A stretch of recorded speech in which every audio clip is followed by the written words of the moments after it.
Welcome back to another technical deep dive here in the debug zone.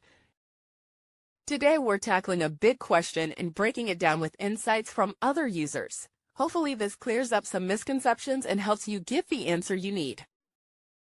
So buckle up, stay a little curious, and let's jump right in.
And that's a wrap.